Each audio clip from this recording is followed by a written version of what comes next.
Hi, ಎಲ್ಲರಿಗೂ ನಮಸ್ಕಾರ. ನಾನು ನಿಮ್ಮ ಜಯದತ್ ಹೆಗಡೆ. ಇವತ್ತು ನಾನು ಒಂದು ತುಂಬ ಇಂಟ್ರೆಸ್ಟಿಂಗ್ ಆದಂಥ ವಿಡಿಯೋದೊಂದಿಗೆ ನಿಮ್ಮ ಮುಂದೆ ಬಂದಿದ್ದೇನೆ. ಅದಕ್ಕೂ ಮೊದಲು ನನ್ನ ಚಾನೆಲನ್ನು ಸಬ್ಸ್ಕ್ರೈಬ್ ಆಗದೇ ಇರುವವರು ಸಬ್ಸ್ಕ್ರೈಬ್ ಮಾಡಿಕೊಳ್ಳಿ ಹಾಗೂ ಲೈಕ್ ಮಾಡಿ ಮತ್ತು ಶೇರ್ ಮಾಡಿ. ವೀಕ್ಷಕರೇ, ಈ ವಿಡಿಯೋವನ್ನು ದಯವಿಟ್ಟು ಸ್ಕಿಪ್ ಮಾಡದೆ ಕೊನೆಯವರೆಗೂ ನೋಡಿ. ಯಾಕೆ ಅಂದರೆ ಹಿಂದೊಮ್ಮೆ ಒಂದು ವಿಡಿಯೋವನ್ನು ನಾನು ಮಾಡಿದ್ದೆ. ಅಡ್ಡ ಬೋರ್ ಕುರಿತಾಗಿ ವಿಡಿಯೋದಲ್ಲಿ ಕೆಲವು ವಿವರಣೆಗಳನ್ನು ನೀಡಿದ್ದೇನೆ. ಇವತ್ತು ಸಹ ಅದೇ ಥರದ ಬಾವಿಯಲ್ಲಿಯೂ ಅಡ್ಡ ಬೋರನ್ನು ಹೊಡೆಯಬಹುದು ಎಂಬಂತಹ ಒಂದು ಮಾಹಿತಿಯನ್ನು ತಮಗೆ ತಿಳಿಸುವುದಕ್ಕೋಸ್ಕರವಾಗಿ ಈ ಒಂದು ವಿಡಿಯೋವನ್ನು ಮಾಡಿದ್ದೇನೆ. ಯಾವ ರೀತಿಯಾಗಿ ಬಾವಿಯಲ್ಲಿ ಅಡ್ಡ ಬೋರನ್ನು ಹೊಡಿತಾರೆ ಎಂಬಂತಹ ಚಿತ್ರೀಕರಣವನ್ನು ತೋರಿಸಿದ್ದೇನೆ. ಇದನ್ನು ತಾವುಗಳು ಅತಿ ಹತ್ತಿರದಿಂದ ಈ ವಿಡಿಯೋದಲ್ಲಿ ನೋಡಬಹುದು.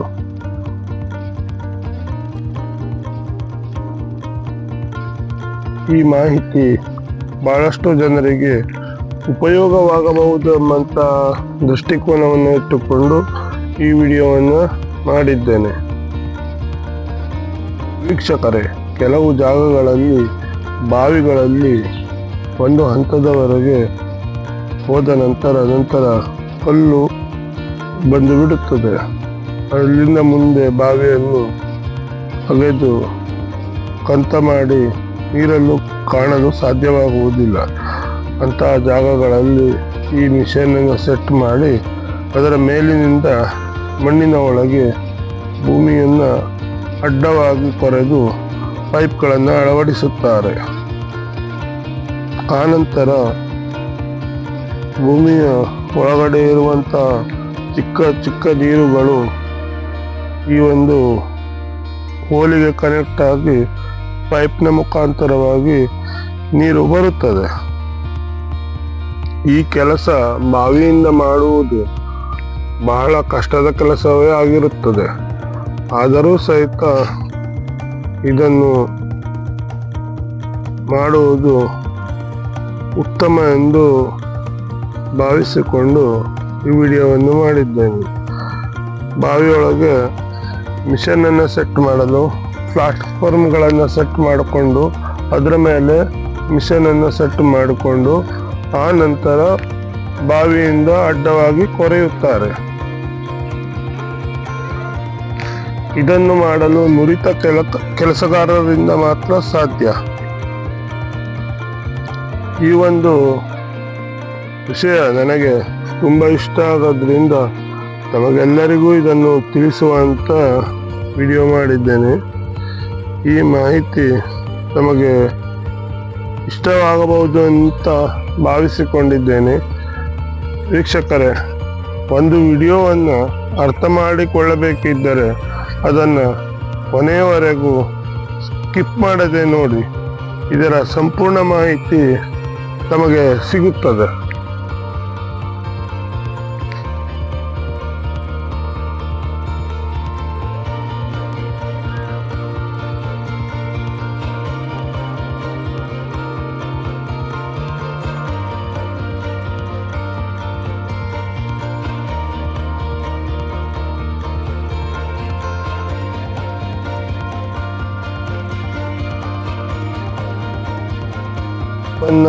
ಅಳವಡಿಸಿದ ನಂತರ ಈ ರೀತಿಯಾಗಿ ನೀರು ಬರುತ್ತದೆ. ವೀಕ್ಷಕರೇ, ತಾವು ಪೈಪಿನಲ್ಲಿ ನೀರು ಬರುವುದನ್ನು ಇಲ್ಲಿ ಗಮನಿಸಬಹುದು. ಈ ತರ ಚಿಕ್ಕ ನೀರುಗಳು ಬಂದರೆ ಮನೆ ದಿನನಿತ್ಯದ ಬಳಕೆಗೆ ಸಾಕಾಗುತ್ತದೆ. ಕೆಲವೊಂದು ಭಾಗಗಳಲ್ಲಿ ದೊಡ್ಡ ನೀರು ಸಹ ಸಿಗುವಂತ ಸಂಭವ ಇರುತ್ತದೆ.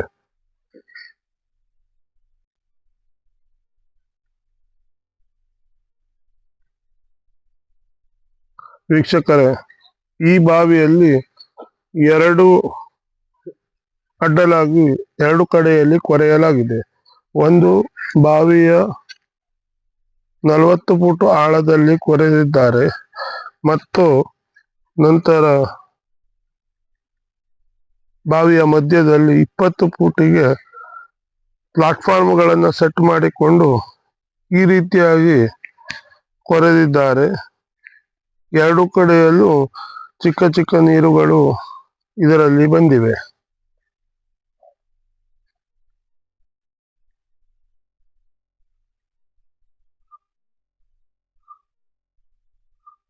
ಇವರು ನಿಮ್ಮ ಬಾವಿಯಲ್ಲಿ ಬೋರ್ವೆಲ್ ಹೊಡೆದ ಆದ ನಂತರ ಪೈಪನ್ನು ಅಳವಡಿಸಿ ನೀರು ಬಂದಾದ ಮೇಲೆ ಕೆಲಸ ಮಾಡುವಾಗ ಬಂದಂತಹ ಮಣ್ಣು ಮತ್ತು ಮೊದಲೇ ಶೇಖರಣೆಯಾಗಿರುವಂತಹ ಮಣ್ಣನ್ನು ಸಹ ತೆಗೆದುಕೊಡುತ್ತಾರೆ. ತುಂಬಾ ಅಚ್ಚುಕಟ್ಟಾದಂತಹ ಕೆಲಸವನ್ನು ಇವರು ಮಾಡುತ್ತಾರೆ. ಕರಾವಳಿ ಹಾಗೂ ಮಲೆನಾಡು ಪ್ರದೇಶಗಳಲ್ಲಿ ಗುಡ್ಡಗಾಡು ಪ್ರದೇಶ ಜಾಸ್ತಿ ಇರುವುದರಿಂದ ಅಂತಹ ಜಾಗಗಳಲ್ಲಿ ಈ ಒಂದು ವ್ಯವಸ್ಥೆ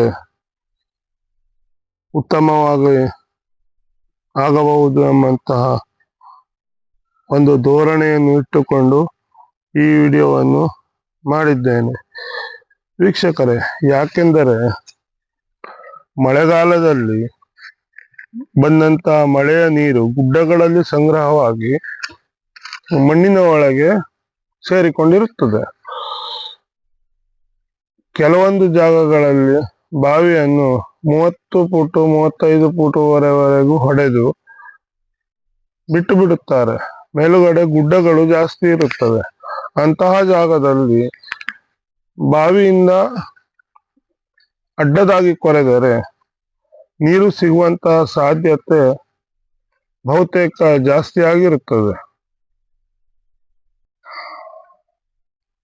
ಮತ್ತು ಒಂದು ಬಾರಿ ಪೈಪನ್ನ ಹಾಕಿದ ಮೇಲೆ ನೀರು ಯಾವುದೇ ರೀತಿ ಬ್ಲಾಕ್ ಆಗುವುದಿಲ್ಲ. ಇದಕ್ಕೆ ಹೋಲ್ಗಳನ್ನು ಮಾಡಿ ಯಾವುದೇ ರೀತಿ ತೊಂದರೆ ಆಗದ ರೀತಿಯಲ್ಲಿ ಈ ಒಂದು ಪೈಪನ್ನ ಅಳವಡಿಸುತ್ತಾರೆ. ವೀಕ್ಷಕರೇ, ನಮಗೆಲ್ಲರಿಗೂ ಈ ವಿಡಿಯೋ ಇಷ್ಟ ಆಗಿದೆ ಅಂತ ನಾನು ಭಾವಿಸಿಕೊಂಡಿದ್ದೇನೆ ಮತ್ತು ಈ ಒಂದು ವಿಡಿಯೋದಿಂದ ಬಹಳಷ್ಟು ಜನರಿಗೆ ಪ್ರಯೋಜನವೂ ಆಗಬಹುದು. ಆದಷ್ಟು ಈ ವಿಡಿಯೋವನ್ನು ಶೇರ್ ಮಾಡಿ.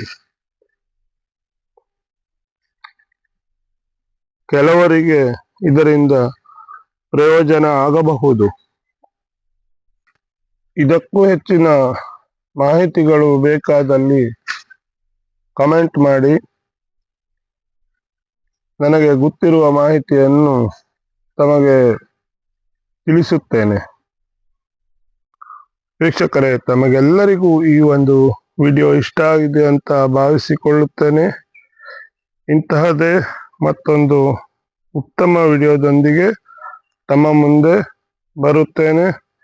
ತಮ್ಮ ಅನಿಸಿಕೆ ಅಭಿಪ್ರಾಯಗಳನ್ನು ಕಮೆಂಟ್ ಮುಖಾಂತರ ತಿಳಿಸಿ ಮತ್ತು ನನ್ನ ಒಂದು ವಿಡಿಯೋಕ್ಕೆ ಸಪೋರ್ಟ್ ಮಾಡ್ತಿರುವಂತ ತಮಗೆಲ್ಲರಿಗೂ ಮತ್ತೊಮ್ಮೆ ಧನ್ಯವಾದಗಳನ್ನು ಹೇಳುತ್ತಾ ಶುಭ ದಿನ.